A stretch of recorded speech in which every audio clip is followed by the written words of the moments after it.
consistency over time versus FCing. So there's gonna be probably I'm gonna break down correcting as you go versus accuracy. Correcting as you go versus about accuracy versus mistakes over consistency over time. Consistent over time. And usually I favor this. It's about consistency over time versus correcting as you go. In my experience, for me personally, accuracy does not improve. Accuracy does not improve as much if I'm correcting as I go versus focusing on accuracy. Or focusing on consistency.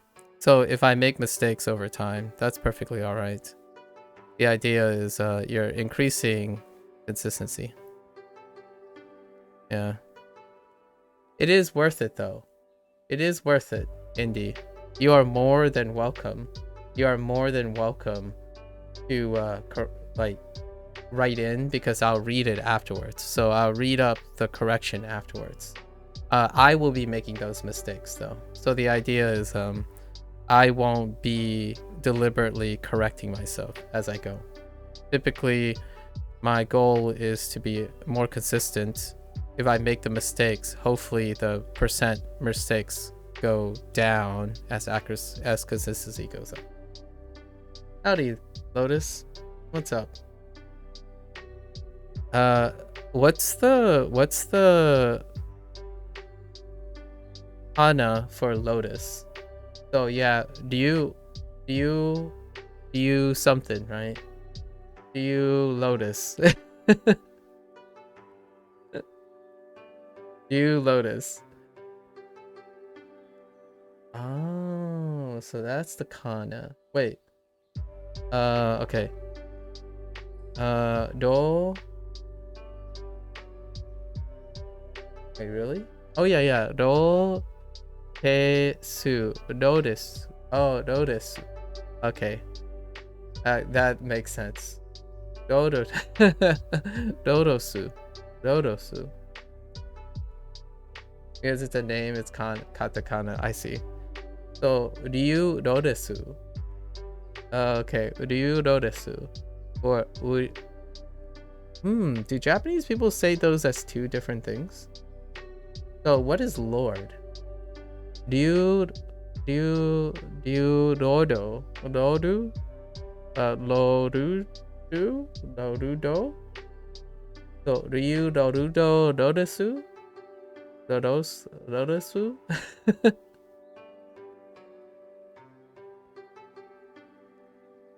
So, do.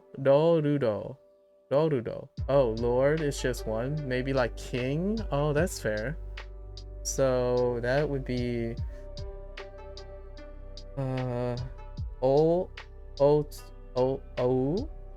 yeah, you were thinking king, so okay. Oh, so you get to choose. Yeah, so okay, so Ryu actually it would be longer, so Ryu Dodosu. That's kind of cool. That sounds kind of cool already. Ryu Dodosu. Also, you know, there's something. Okay. Hear me out here. The Lord thing, the Lord, King, and God. Okay. So you said King is pronounced. The kana is. Okay. The kana is.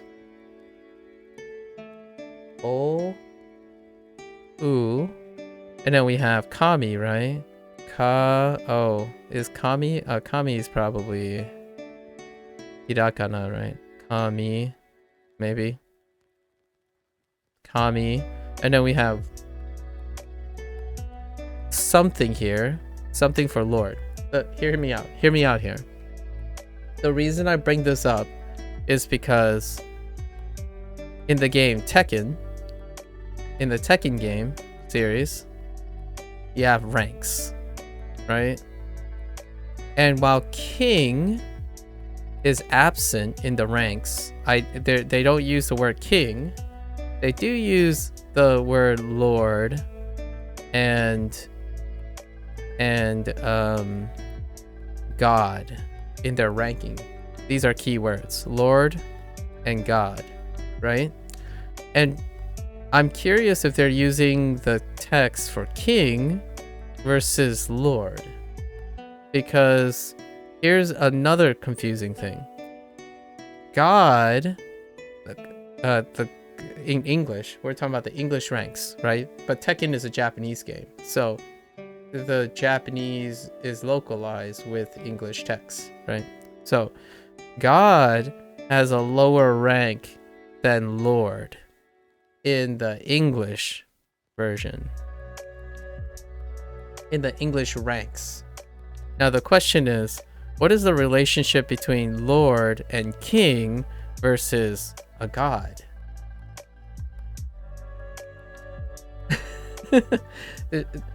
I'm not looking for an answer. Just thought I'd let you know. It's the weirdest thing. Yeah, it's the weirdest thing, but just throwing it out there just for fun. Just for fun. But in this game, the English, right? The English places the god rank, the actual god, like implicit noun, right, as a rank that's lower than the Lord. So just saying, that's what it translates to. So I know the English side of things. For Lord, there's two meanings, Esquire and then the Christian God. Yeah. That's not what this is though. But we'll but oh, then what is this? What is Kami referring to? Are they really placing this over this? Because I mean, it can't be Esquire, right? We have to remember that this rank is higher than this rank. And it's for the English version, so it's the westernized version of rank.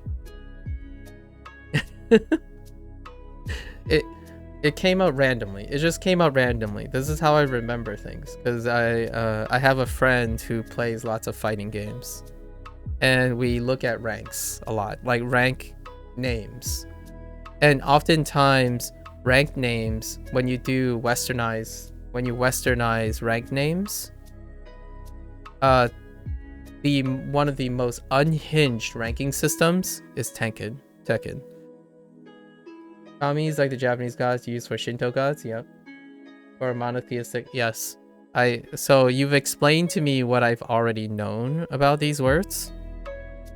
Now the question is, what is the relationship between Kami and Lord that would allow them to lead to the localization where God is less than the Lord?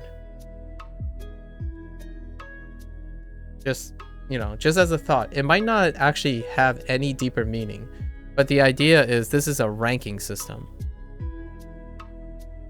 So Lord is above God in rank. Totally, probably any order of those would probably be debatable. Yeah.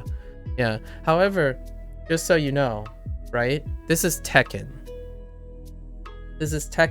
In the design field. Tekken ranks is a psychological identity. Rank is incredibly identifiable. So when you choose to do things like this, Lord and God, the reason why this is acceptable in Tekken is because if you look at all their rank names, it's like warrior, then it's like eliminator, and then I think vanquisher is somewhere here, right? And then there's destroyer, Like, I don't even know what the order is. So it's all confuzzled so that when you get to the top, Lord and God, just the ranks are just like, whatever. You just remember the order. And to me, the funny thing is, this is how people learn Japanese a lot of times. And I don't learn Japanese this way. This is not how I learn Japanese. Where like everything is so confuzzled. So what you do is you compartmentalize all the terms and associate them with a number. So you just remember the order, as opposed to having a story that connects all of these, right? That's Tekken, though. This is a fun little digression. It's just a little bit of thoughts that I think about most of the time. That's Tekken, and this is by Bamco. I call it Bamco is because it's Bandai Namco, right? Bandai Namco. So Bamco. Now, if we take Street Fighter,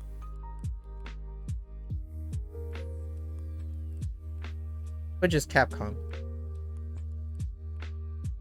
they use your standard westernized stuff. So when they translate or localize, you know, it's like it's like bronze, silver, gold, and then you go into like plat, diamond, and then masters.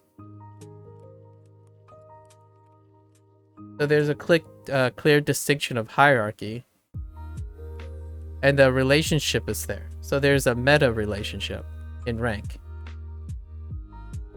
Just thought I'd throw that out there. These are the fun stuff, because we have to remember that Capcom is also a Japanese developer.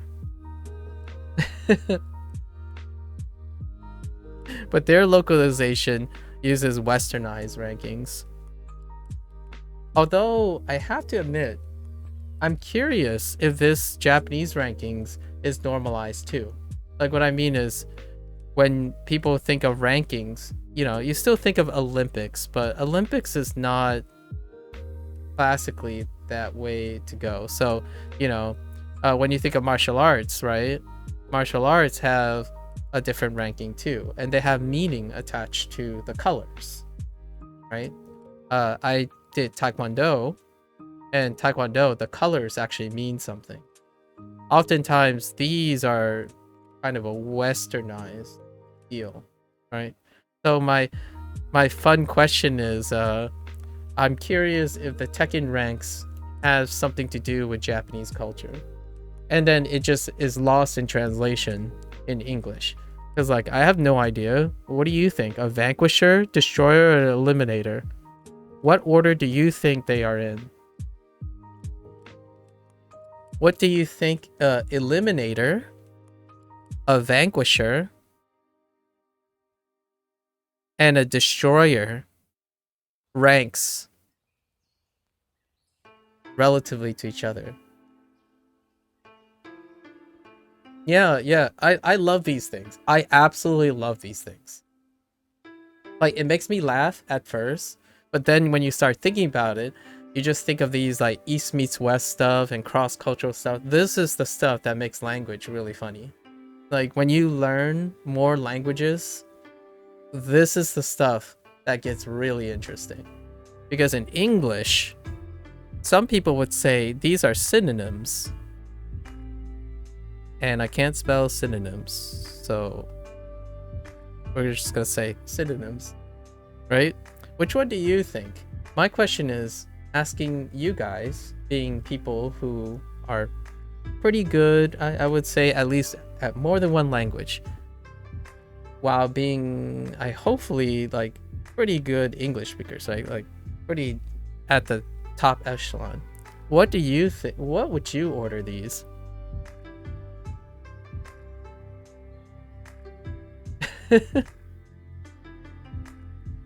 I actually don't remember what the order is. I don't remember what the Tekken order is.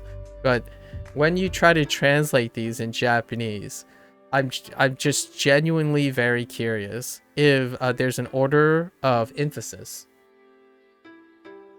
Order what? Hein? Hein?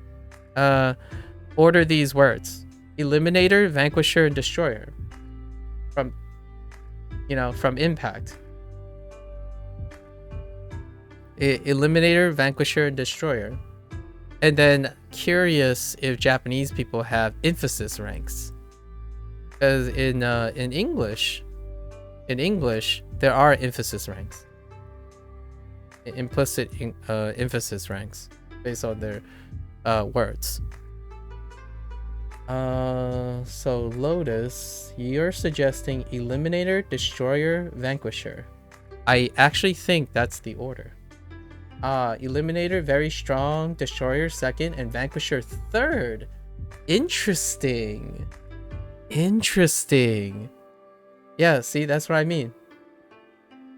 It's all right. I don't know anything these in Japanese either.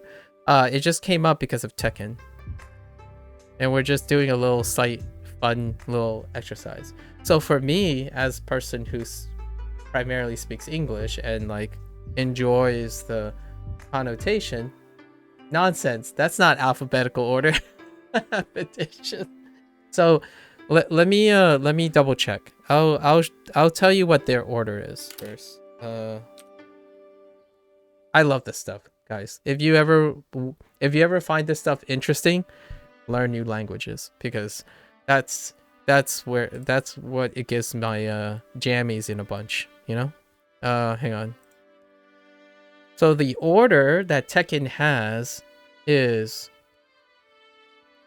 Vanquisher first, as in like the lowest rank is Vanquisher. Of these three, the lowest rank is Vanquisher, and the next one is Destroyer. Actually, Eliminator is not even on this. Wait, is this not comprehensive? Hold up, where is the Eliminator? Because I know I've seen it. Hold. So Destroyer is above Vanquisher, and Eliminator is... Oh, no. Hold up. Some of these are from top down and some of these are from bottom up. Wow, that's really confusing. Let me see. Oh, I'm wrong. It's not Eliminator. They use the word Vindicator.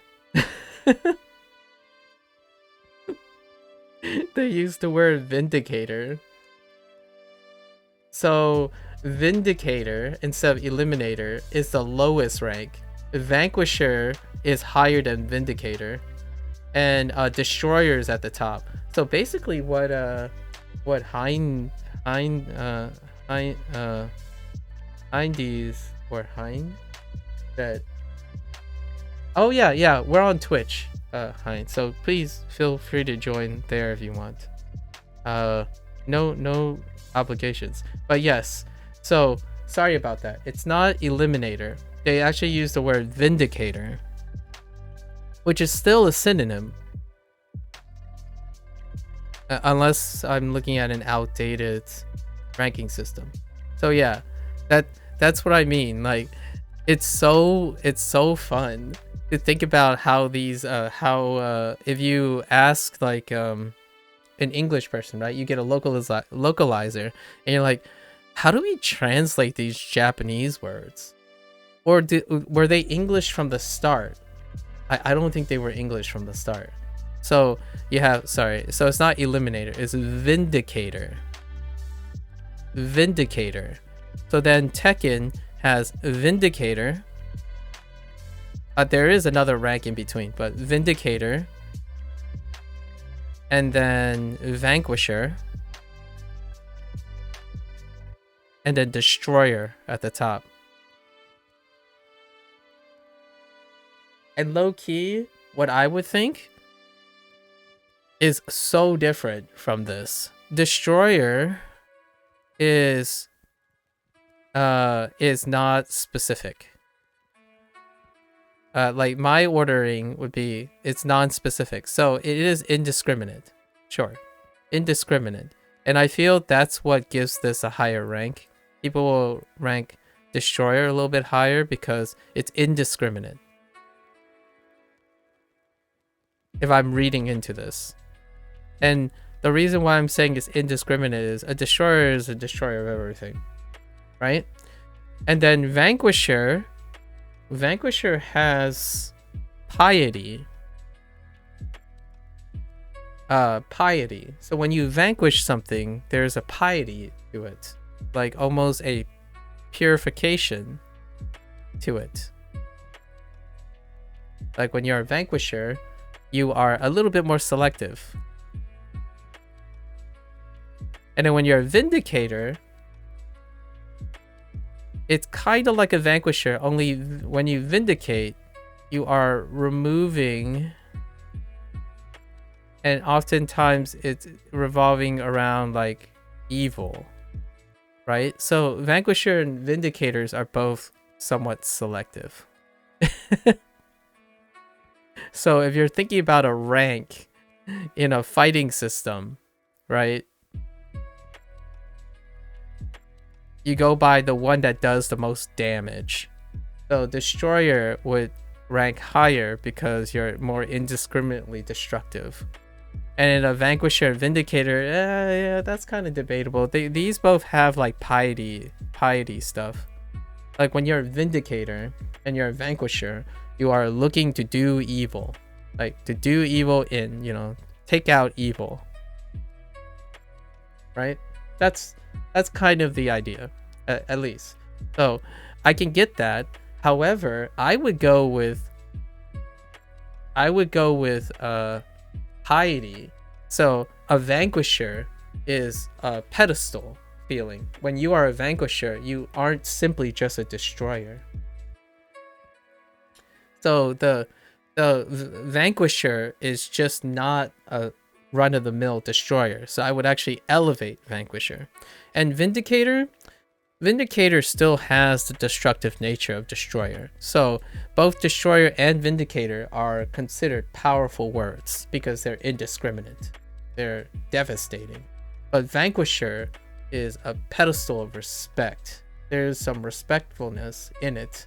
So I would actually elevate vanquisher in the reverse order that is appropriate for a ranking system. The last one are more powerful.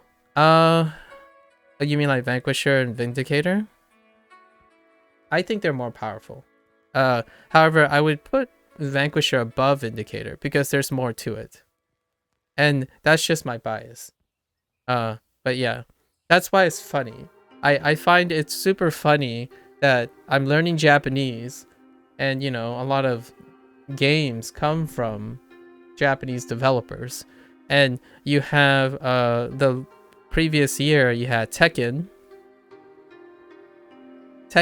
and Street Fighter come out at the same time, but Capcom chose to use your medals, with the exception of Masters, which is kind of like you could use other westernized systems like F, D, C, B, A, S. And oftentimes S is reflected in why there's a master's rank above bronze, silver, gold, plat, diamond. You see that? And then you have masters, which is equivalent to the FDCBA S. Oh, sorry, and plat. Plat. And plat and diamond are here's the thing, Indy. So these things are, when you say metal, this is a deep cut. When you say are plat metal and diamond are metal, like are they metals? Well, technically, yes and no.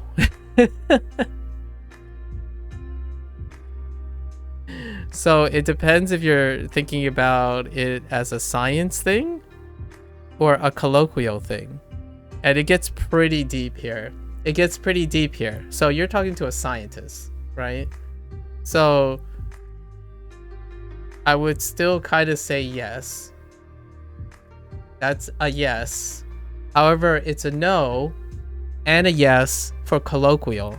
So if you're thinking colloquial, right?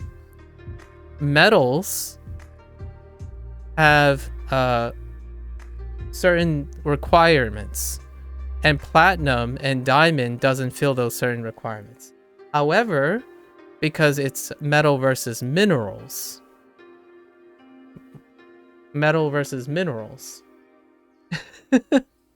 so it's the duality of metals versus minerals. But generally speaking, this is where the colloquial falls apart, because the way you classify what's a metal and what's a mineral, that's when they have overlap. And you have to arbitrarily determine if these are metals, or oftentimes it's confused with metals with a D. So this is a subconscious thing. This is my personal narrative theory. When people think of metals, they're talking about Olympic metals. And somehow that got blurred with the lines of actual metals. Because English is pep like that, right? Metals and metal. Metal, metal, metal, metal. Because English's T's are D's. So over time, I feel like there was a misconception that associated with the subconscious nature of having metals be metals. And technically, in a science perspective, all of these are inorganic minerals, or kind of inorganic compounds. And those compounds, well, except for the diamond. So diamond is kind of special because it's a carbon exclusive, right? So you could make an argument that diamond is not.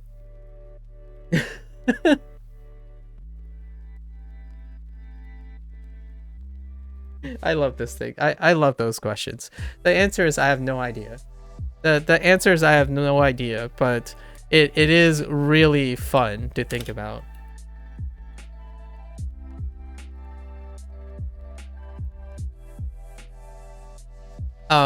So to answer your question, and I know what you're thinking, to answer your question about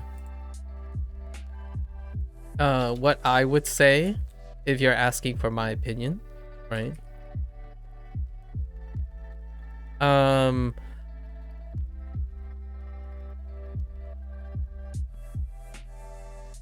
Technically, when people talk about so the short answer is I accept colloquially that when people think of metal, they are thinking about consumer products, consumer materials. And just so you know, to fill this consumer material, bronze, silver, and gold and plat are consumer material metals. The confusing part here is technically bronze are alloys, right? And silver is an element, right? Ag. And then gold is Au, right? And then platinum is still an alloy. It's a combination of alloys, transition metals. So in the end, all of these are technically metals under science. And then diamond is actually a carbon product. So it's like a multi-carbon structure. And these are considered non-metals. when you involve like chemistry and stuff. So I would probably say yeah, yes and no. I agree with you that diamond is a non-metal.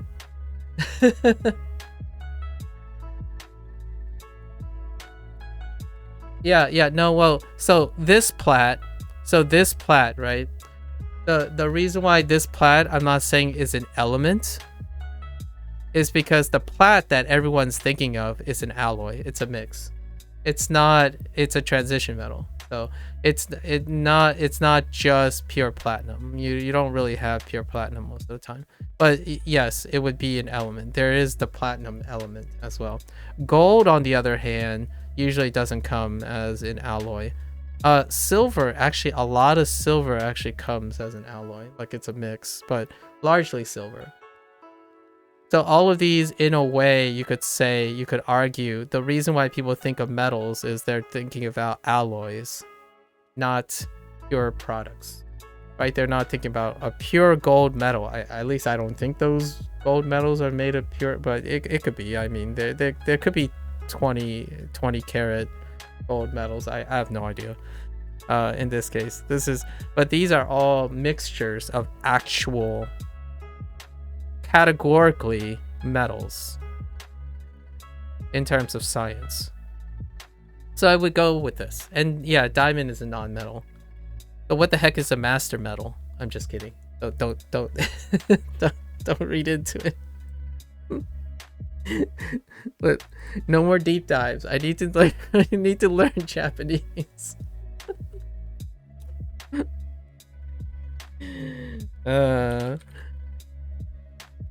You wanna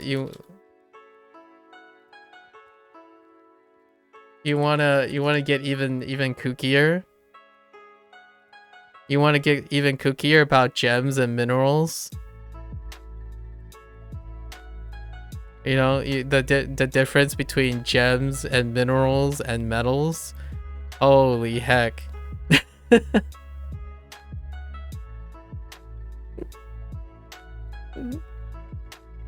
We're back at derailing. Yeah, like remember, wait. Here's a even further deep cut. Just we're not going to talk about this, but this is a further deep cut. In Duolingo, since we're doing Duolingo, let's bring it back to like something relatable. In Duolingo, the leagues are bronze, silver, gold, right? And then it falls apart into sketch territory where they start adding gems like ruby, sapphire. I think there might have been a pearl. And now you're going to have to ask yourself, are these metals? Or what are they even? Are they made of non-metals? With metals? And then I'll spark your interest in chemistry, because the answer is yes and no.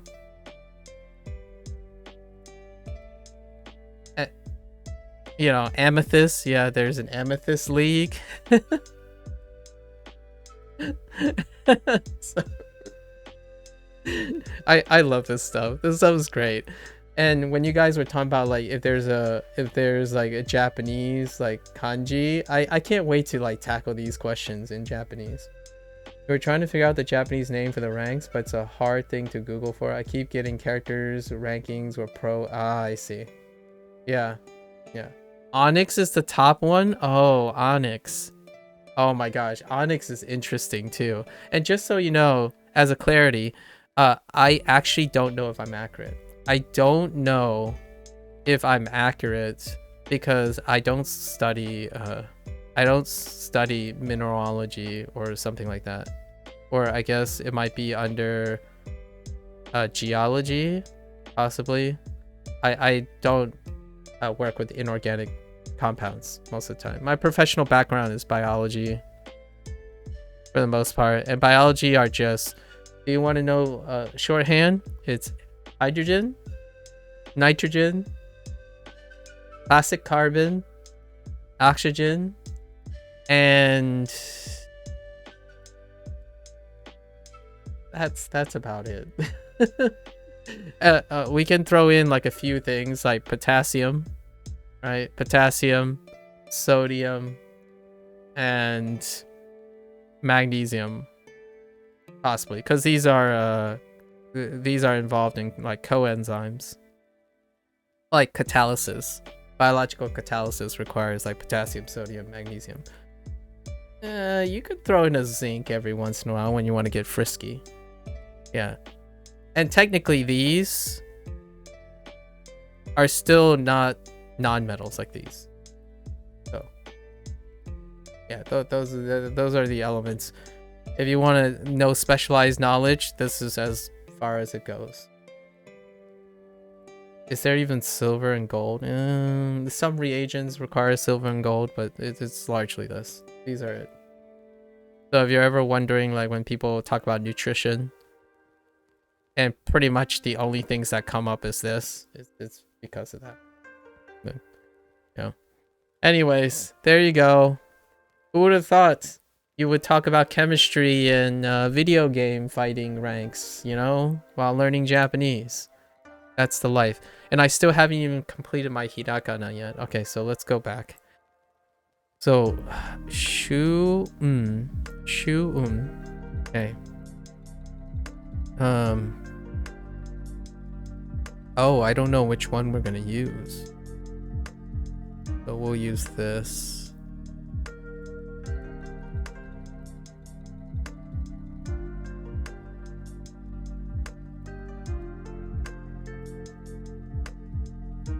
Right? Or it yeah. Right?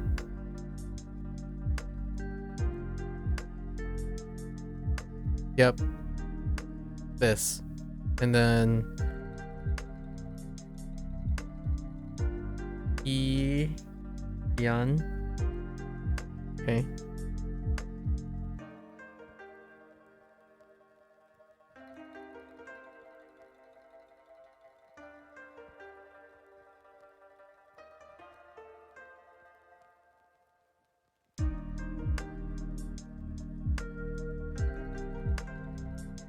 It's not quite half. I feel like they make the letters about 60% tall, 66%, so about like 2/3 of the length of the one. I just cut in 50%. That's just because I want to exaggerate the stuff first.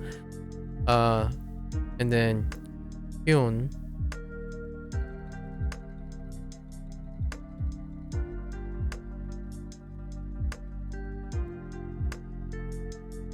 Oops, I lifted my pen there. Right.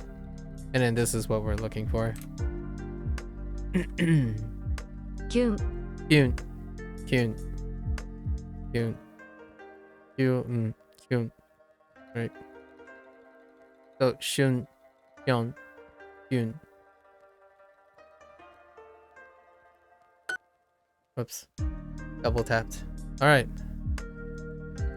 So as per usual, we're gonna look at Shujin. Shujin. Shujin. Could be like this. So this part we're gonna do guessing now. Just to get into the groove of things. Not to be correct, not to be accurate, but just Shujin. Shujin. No. Maybe we're gonna go with this. Shujin. It could be Shujin. Jin. Shujin. And then we can hear it afterwards. So let's do Shujin. This is our final pass for hiragana, so we're still in hiragana.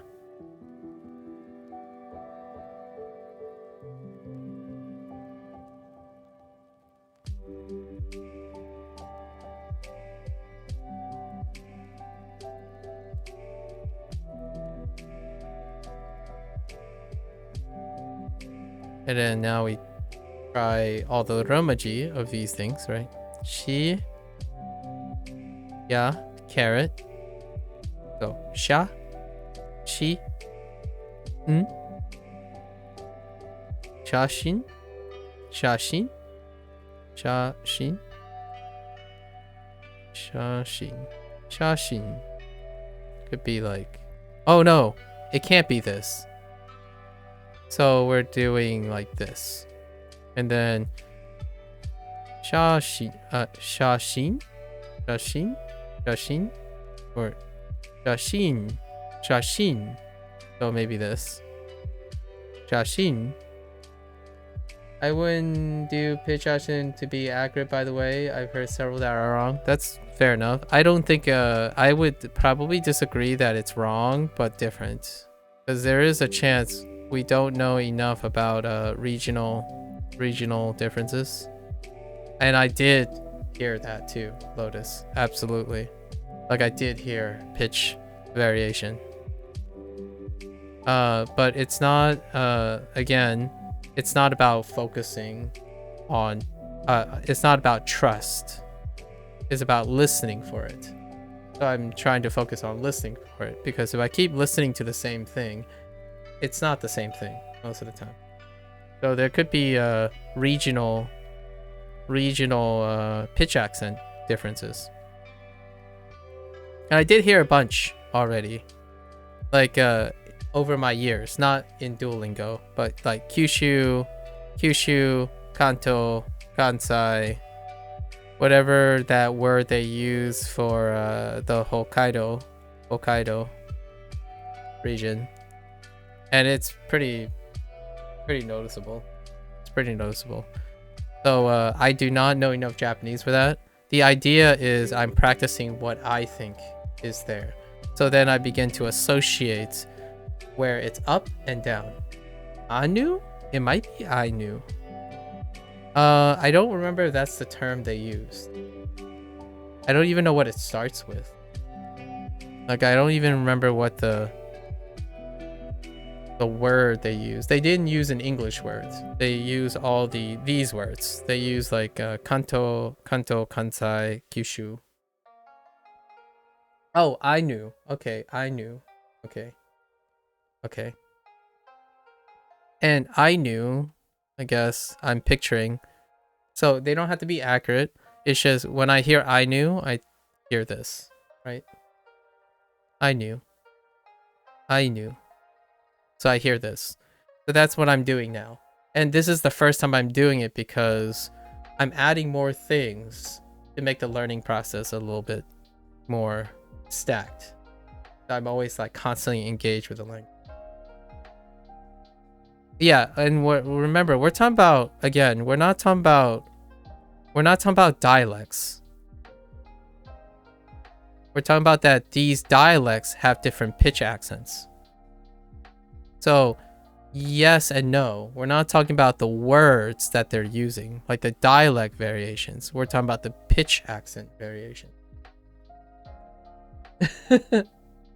Yeah, there are pitch accent differences, which is less subtle, which is nice. But at the same time, I'm listening to different pitch accents just because I want to hear it. I'm exposing myself to hearing it. So there is a big disclaimer.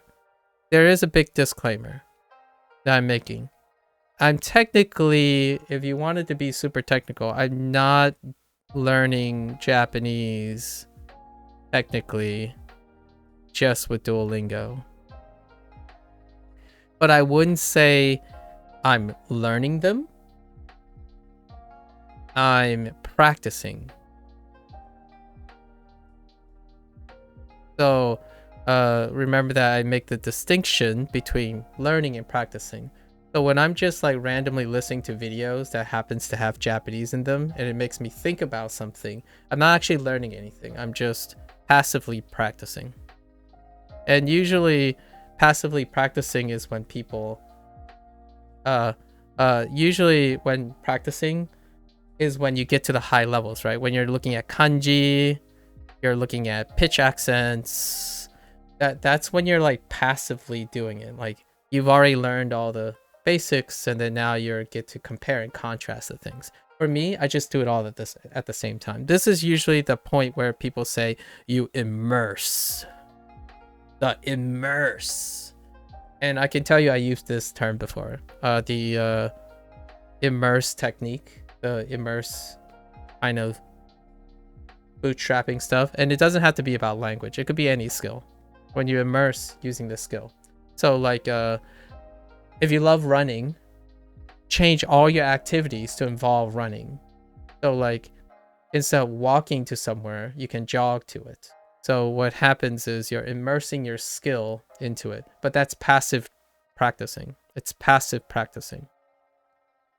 So you're not actually technically learning something. You're trying to passively do it as much as possible so that you're immersed, and then you get like intuition. You're developing intuition.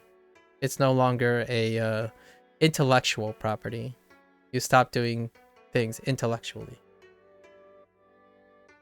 That's when you start forgetting things like, what was the romaji for this kind of thing, because you're starting to rely. So that's what I'm doing. Technically, I'm not learning Japanese outside Duolingo. And then I'm using all those principles and I'm applying them to here. Just because I can. And it slows me down. That's the whole point though. The only reason I'm slowing down is not because I'm learning less. It's because I'm learning more differently. So when you're deliberately slowing yourself down and making mistakes, it's not because you're struggling. So, or at least for me, it doesn't necessarily mean I'm struggling.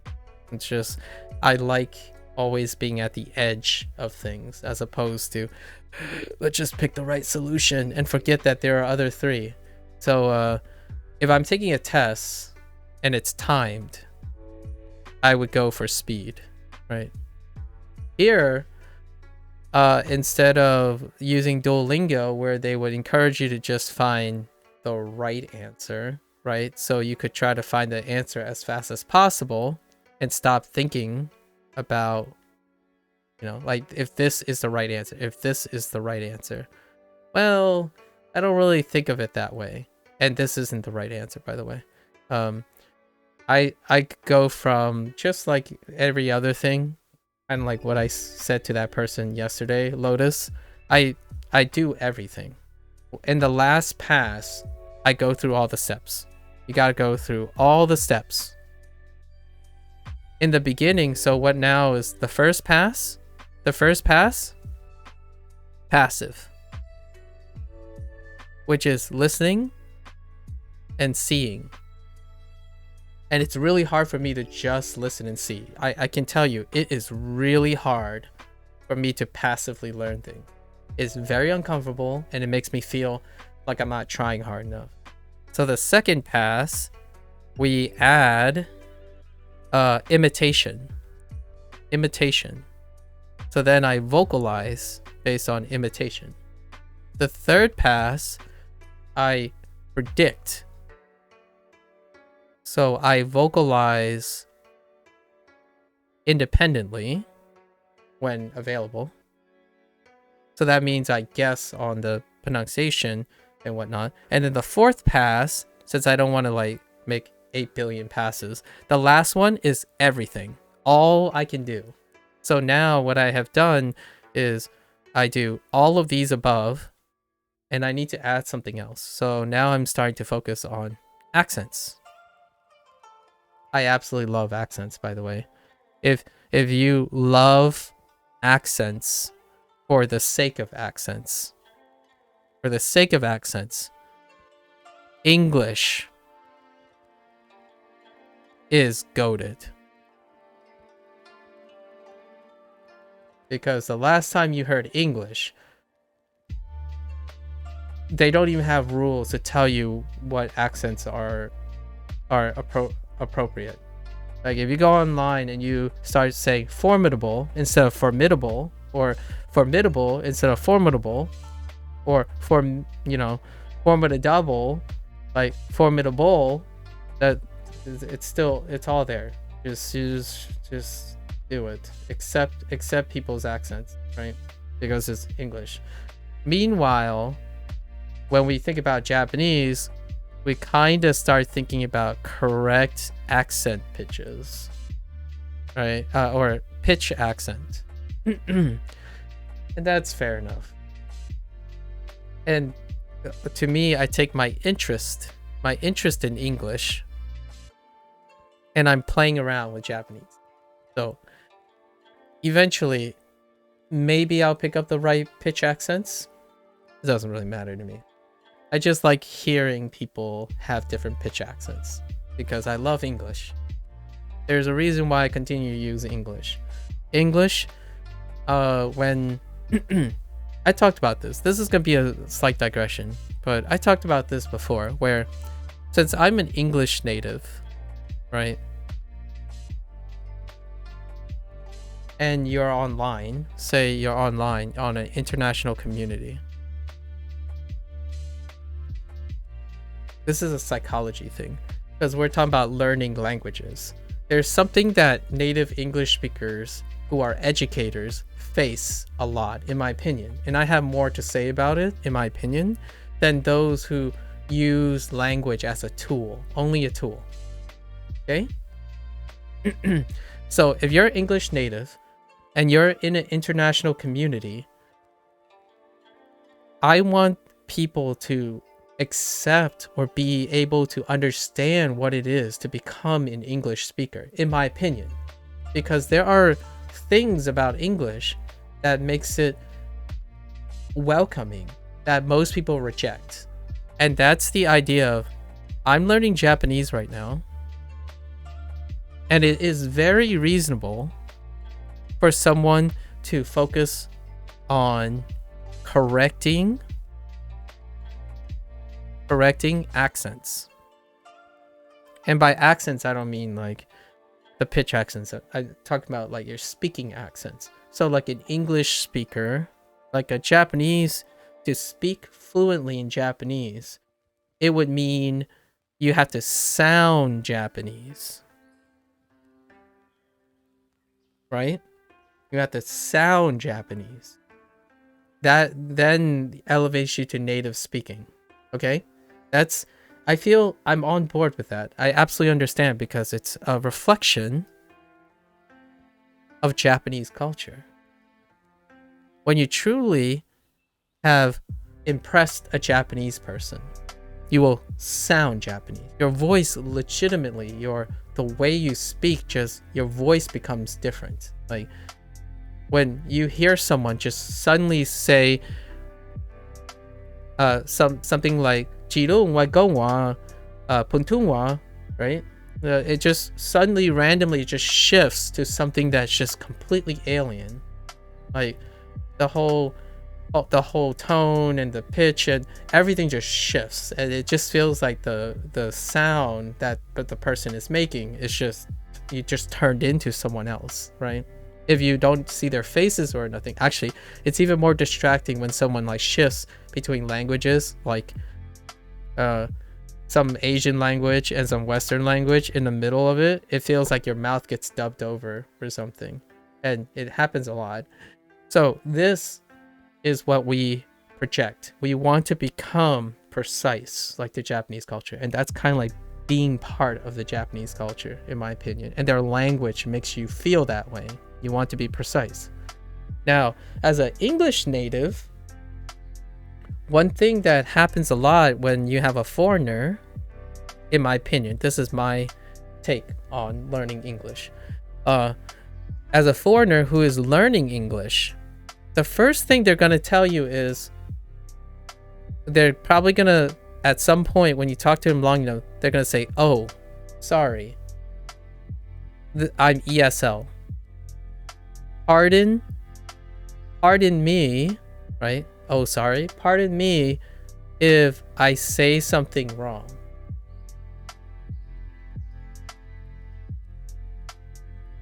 Or how I said it is wrong. Or what I said is wrong. Now, here's the thing, though.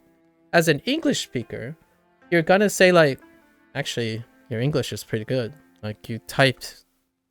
It's pretty good. Like, I understand you. That's all that matters." Like, or that matters more than saying this. But because And here's a hot take. Because most of the time, native English speakers argue about the language already, all the time. It's a habit. We just went over Eliminator, Vanquisher, and Vindicator, and I'm sure most of us have command of the English language to be able to define and try to like distinguish between the three of them, right? So this is normal. It is a normal part of the English culture because lots of people use English. So naturally, lots of people will have different rule bending things that make it weird, but we're still able to communicate. So while we try to be Japanese and focus on like, did we get it right? It creates that insecurity. And the funny thing is, it gets translated when someone learns English. And the techniques that I am using right now about like promoting making mistakes, but it's all about increasing the accuracy of expressing your sentences, right? In English, the goal for a foreigner, if you want to encourage, in my opinion, one of the biggest barriers for a foreigner, so we're doing a role reversal. When a foreigner tries to learn English, the first barrier you have to break is what I would call the Asianese barrier. And it's not just Asianese, but it's very exaggerated in Asian cultures. I would say this still translates to like European countries where they're so caught up, in my opinion, in being precise. But the barrier is that English is just imprecise. Oops. It's just imprecise. So when someone says like, oh, I don't know if I'm getting my point through, it's like, yeah, you're getting your point through, for sure. And then you're naturally going to have questions because English is a descriptor language. English is a descriptor language. So the moment, if someone asks a question about what you said, right, it means they heard enough to be interested. So oftentimes when we think about as English speakers, if we're English speakers and we're learning a foreign language, if we get it right, you get it right, we are told and conditioned, if we get it right, there's less questions. So the idea is like, oh wait, is that the right way to say that? Because if it is the right way, you ask less questions. In English, I actually think it's the opposite most of the time. When a foreigner tries to learn English and they get an English person to ask a question, then they did something right. As in, they have said enough in which the native English speaker responded with a question. Like, how are you doing today? If you said it completely, somehow messed it up completely, the English speaker would be like, Nani? What? Oh, okay. Sorry, I can't read your English. However, naturally, when it comes to English speaking, we communicate by asking questions, and questions lead to descriptors all the time. Other languages favor precision so that you don't necessarily have to spark questions in that sense. So a lot of times, like 60%, I always give this example where I walk into a room.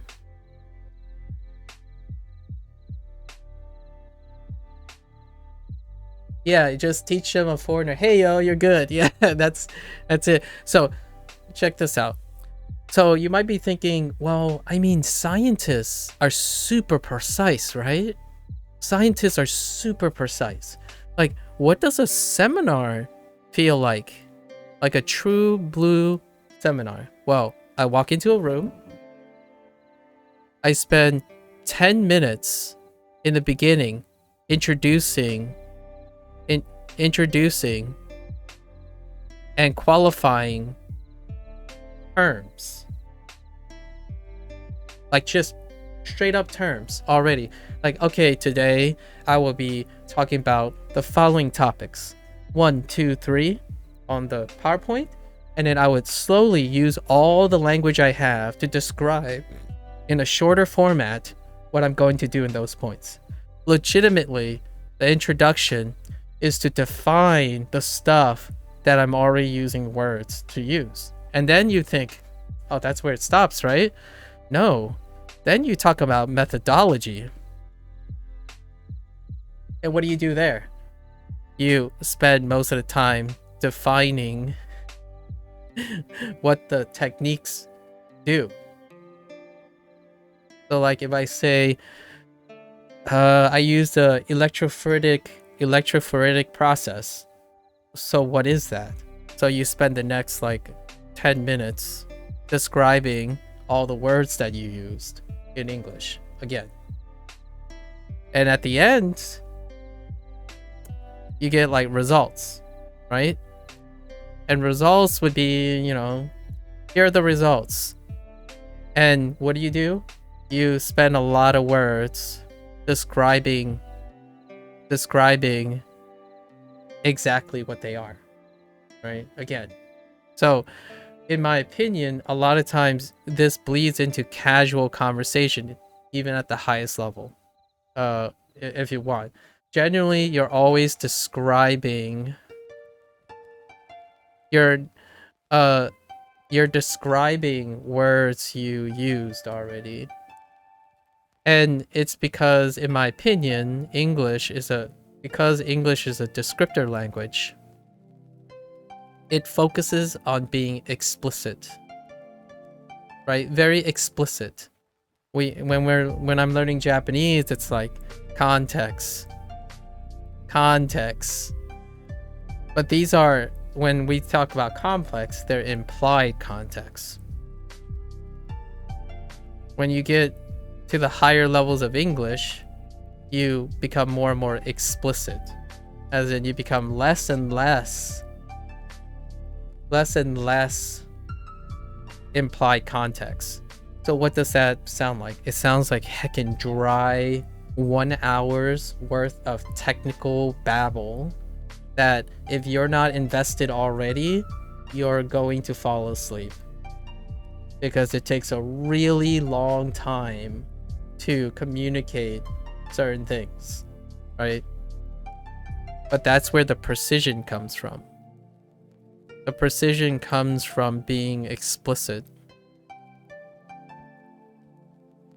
So in the end of the day, the reason what I'm saying is this type of culture of our English language and like how many users and stuff is that it is normal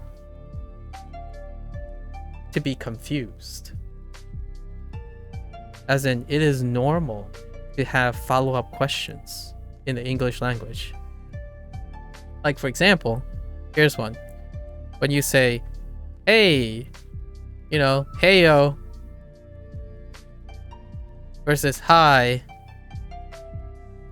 versus hello. When you think about these things, I see 3 different types of people. At least 3. And to me, hey yo, hi, and hello mean different things from the person who's using it. When you say, you know, I don't even know the Romaji for konnichiwa anymore. But when you say that, there's a very restricted way that it has to be said, and when to say it, and where to say it. Oh yeah, there it is. Konnichiwa. Is it always spelled with, yeah, it's always spelled with, is that the shorthand version? So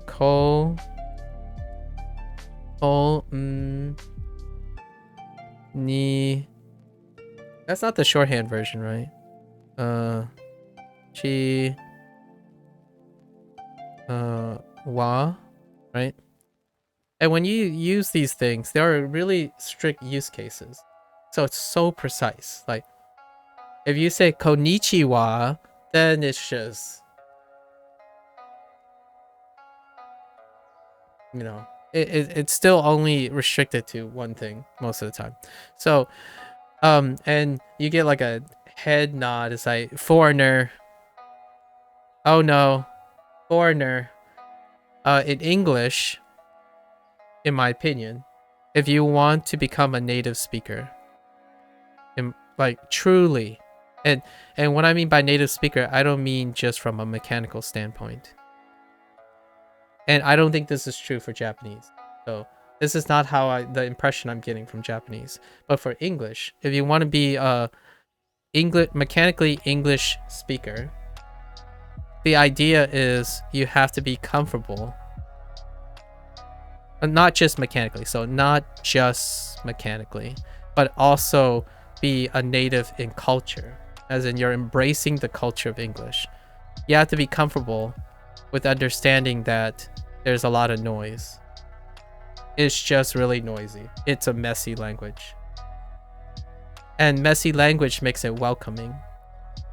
But it takes a very long time for foreigners who use English, who learns English, to be like, oh yeah, full send your English, full send your English,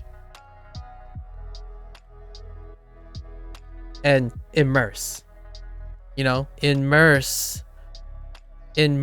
in English. So it's kind of the opposite of what Japanese, when you're learning Japanese, it's like, oh yeah, you got to make sure you don't develop bad habits. You got to make sure you don't like practice this stuff and whatnot. It's like, I'm fine with that. So what happens is, in the end of the day, I'm a native English speaker.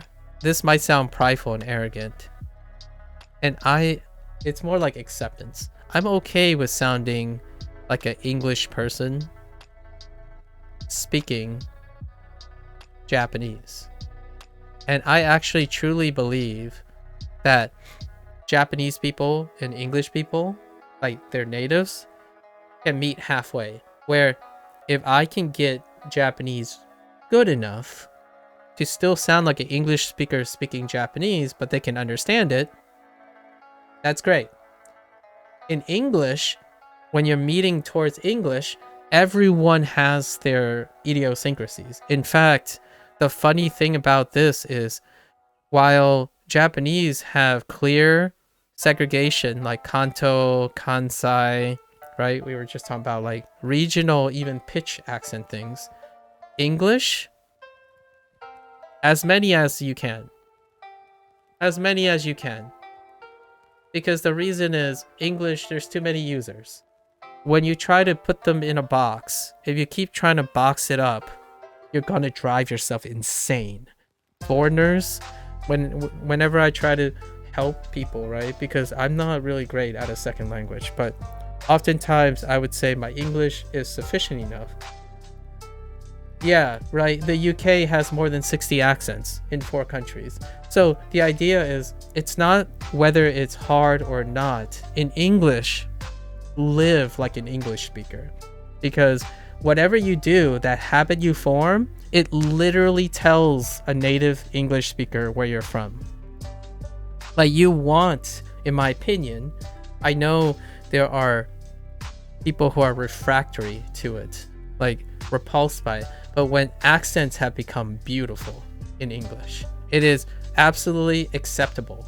So when you say something quote unquote wrong, and someone asks you a question, it's not really because you said something wrong per se. It's because they're interested. It's very super normal to be tolerable. It doesn't label you as a foreigner. It just labels you as someone who speaks English differently. And that's the greatest part, in my opinion. The contrast. It's the selling point about English. It's not necessarily,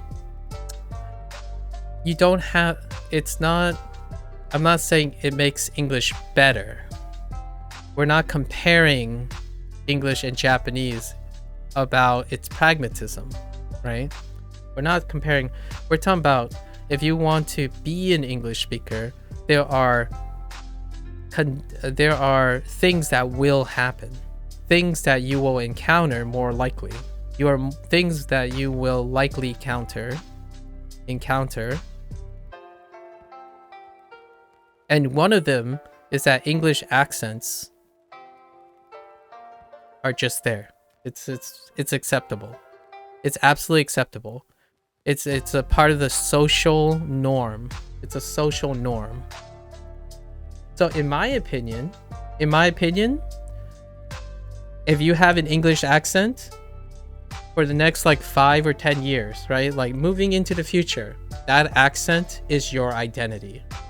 English is flexible enough where if you're speaking with an accent, it's not a bad habit. It's a habit that makes your English unique, because no one has trouble. Like people, when they hear your accent, they will adjust and be able to hear what you're saying, because English is low, like the baseline is low.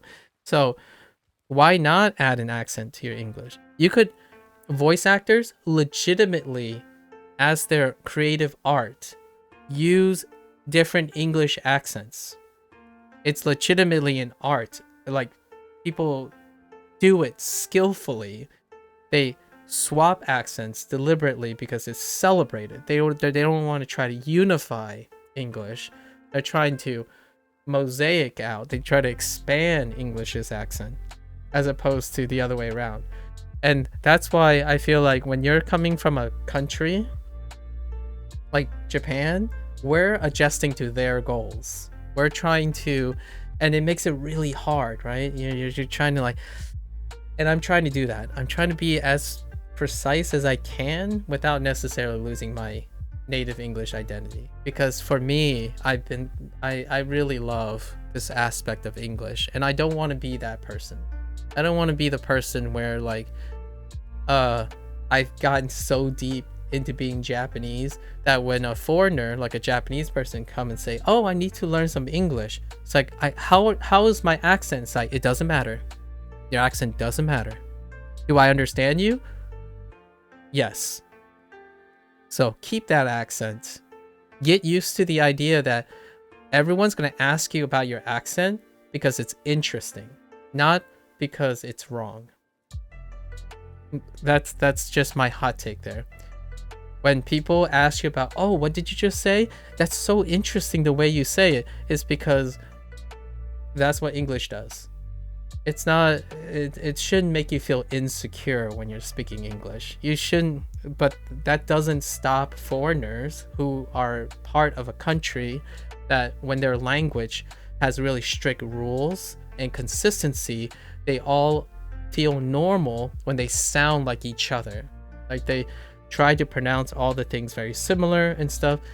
And to me, when people say, "Oh, I'm sorry, like, sorry, English is my second language," is like, what do you mean? It's so awesome. Like you're doing well. Like, sorry if I make you feel insecure because I'm asking questions, but you have to remember that English contextually lead to questions. If someone isn't asking you questions, it actually just legitimately, most of the time, mean they're not interested in what you say. They're either confused and they can't follow you, or they're not invested enough to ask questions. Those are more likely the case than someone just saying, "Yo, your English is borked." Like, I don't,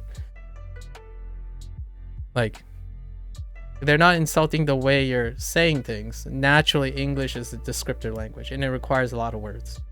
Personally, I can communicate with a Japanese person without them speaking English. That would be an accomplishment. That would be so, yes, exactly. That is my goal. Those are my goals. Like, I want it. It sounds like egotistical a little bit, but I am a native English speaker. So personally, if a Japanese person can hear me speak Japanese and they're okay with it, like they understand it, and they know I'm an English speaker, kudos to them.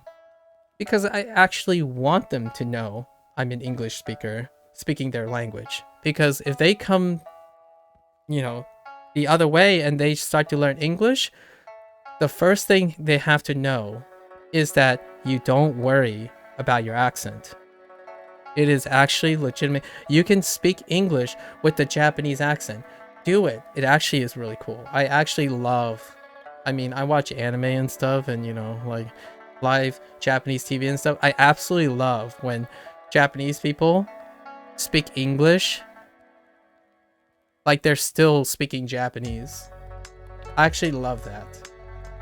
Like, you could immediately identify that they are from Japan. And I'm learning Japanese because I want to know what that feels like. So when earlier today, when we were talking about dragon, when we were talking about like how to separate Dragon Lord and Lotus, I do this off stream. But what I often do now is I try to read English words with a Japanese accent.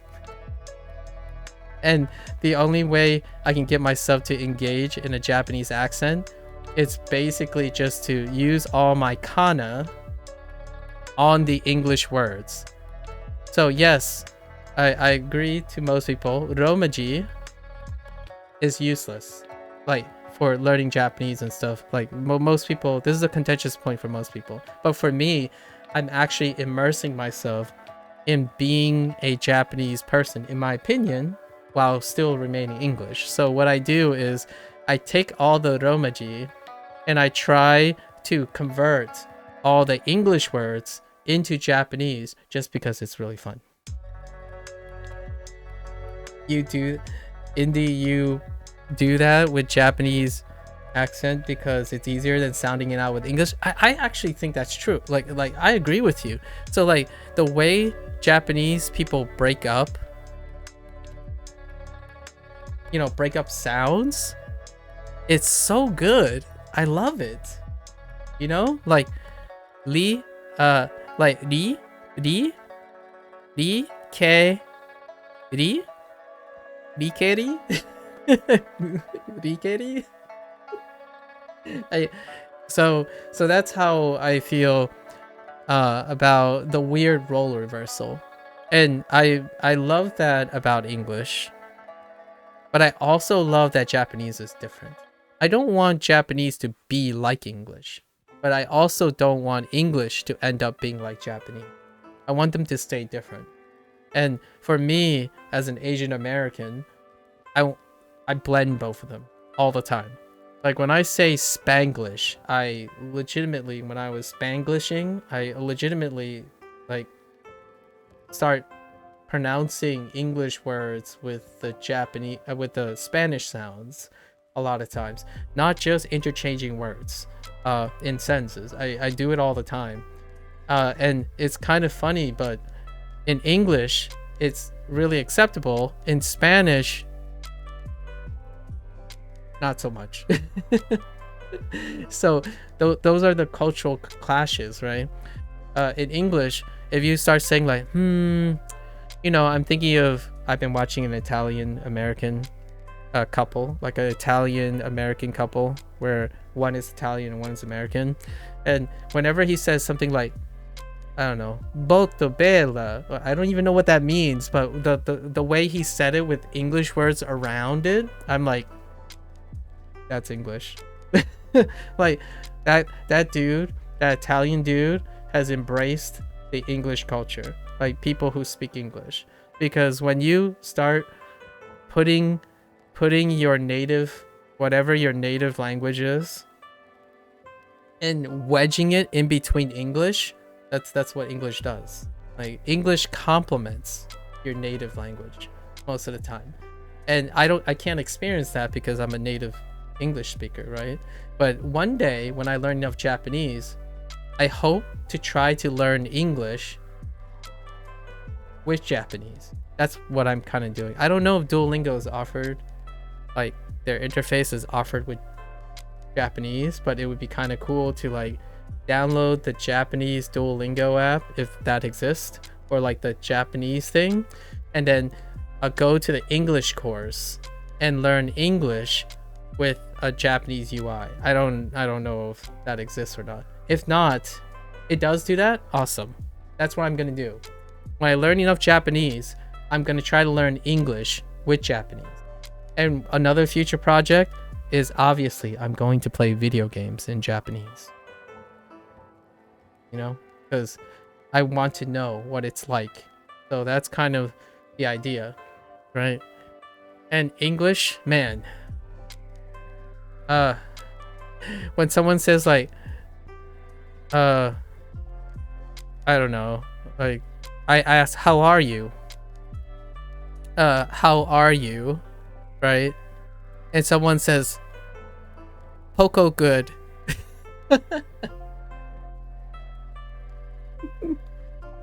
It brings a smile to my face because all I know is this person has some Spanish and they clearly speak English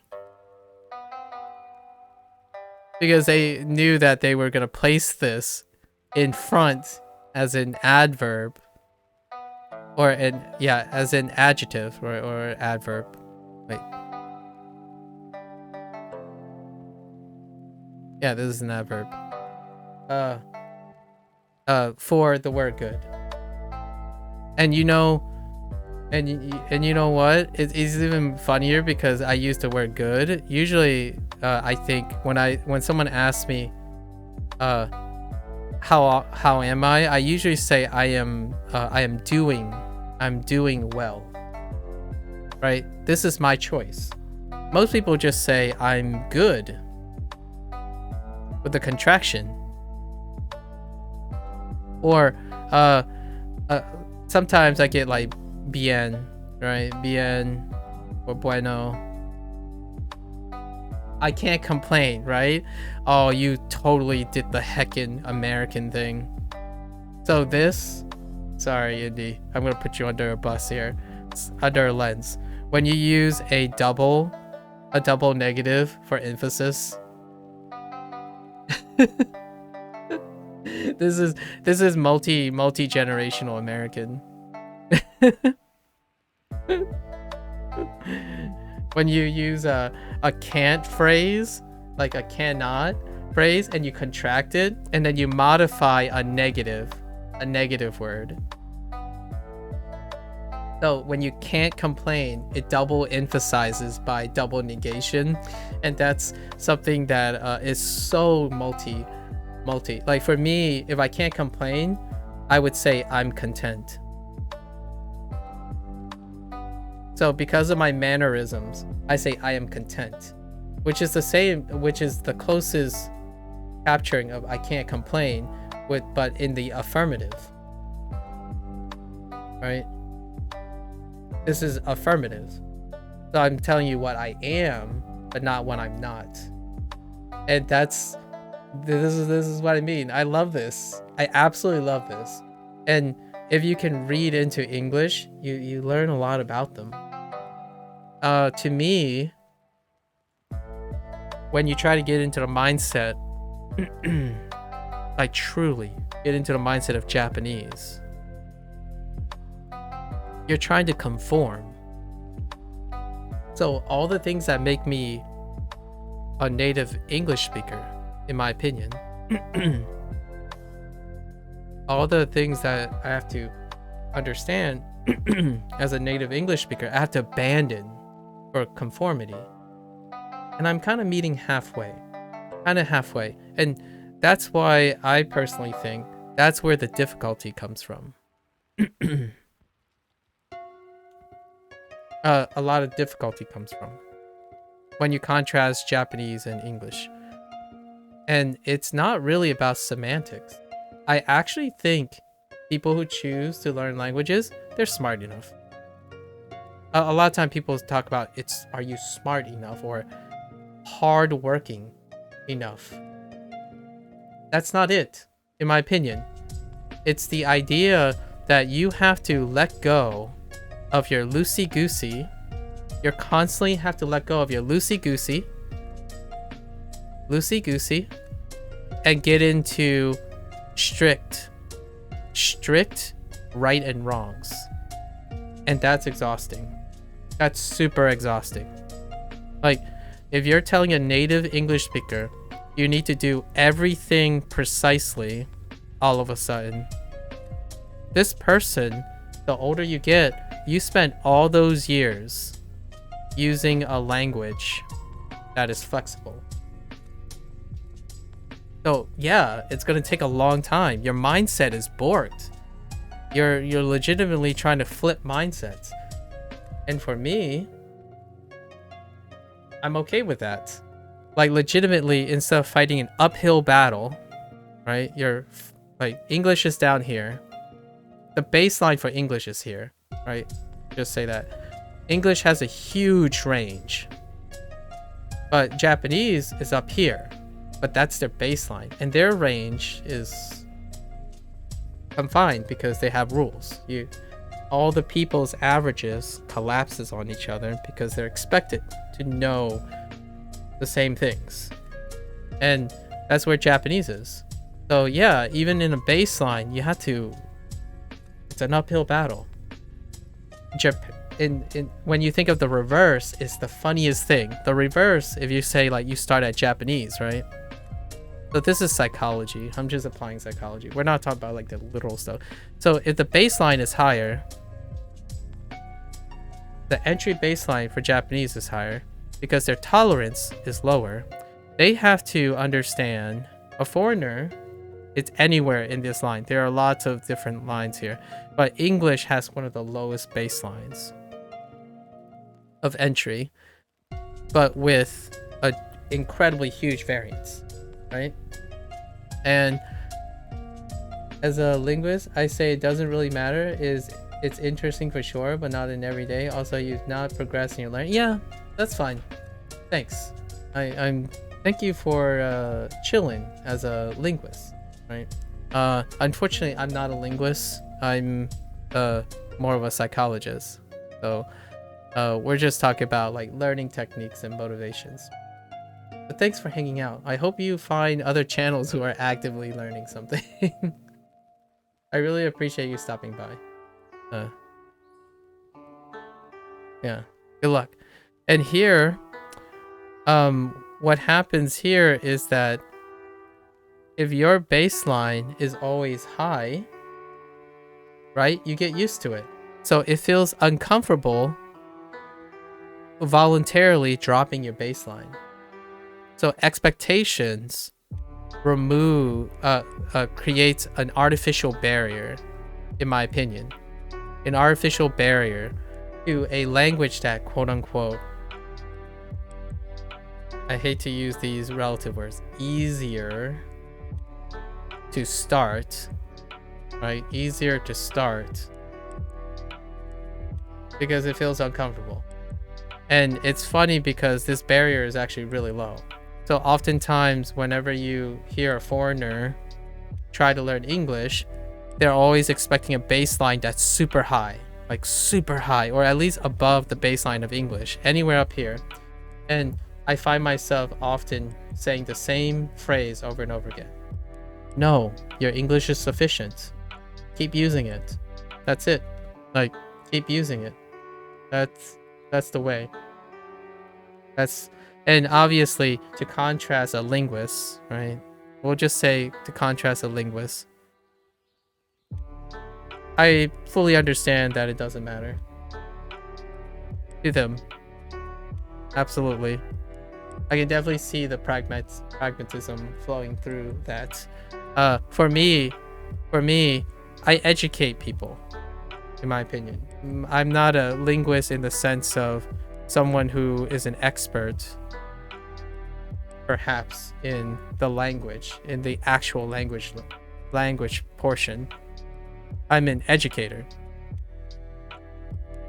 You can definitely disseminate all the informations and intricacies, disseminate all the intricacies and layers of all the languages you know when you are an expert and when you talk to other experts. But an educator is focused on how to get people to learn first. So naturally, I respect comments like it doesn't matter. To me, as an educator, this is all that matters. If you don't get your foot through the door, it doesn't matter how smart you are, what your level of competence is. you don't get to educate that person. That person is not going to take the first step. You can shove it down their throats and make it mandatory, right? You can make it mandatory, certainly. What's mandatory? One native language that is universally used. That's what happens when things are mandatory. You become efficient. Well, we're talking about learning different languages here. So if you're going to encourage people to learn more than one language, pick up more than one language, escape and go into multiculturalism, I agree to disagree. The things I'm talking about are number one. It's not even close. The value of being a linguist is dependent on people willing to learn different languages, not the other way around. It's a chicken or the egg question. It's a hot take. But if you don't have people who are willing to learn different languages, what is it necessary to be someone who actually knows different languages? There's no pragmatism behind it. Just my 2 cents. So anyways, that's a good digression. I'll docker it up and whatnot and get back to learning Japanese. In contrast to a linguist who would practice languages, in my opinion. All right, so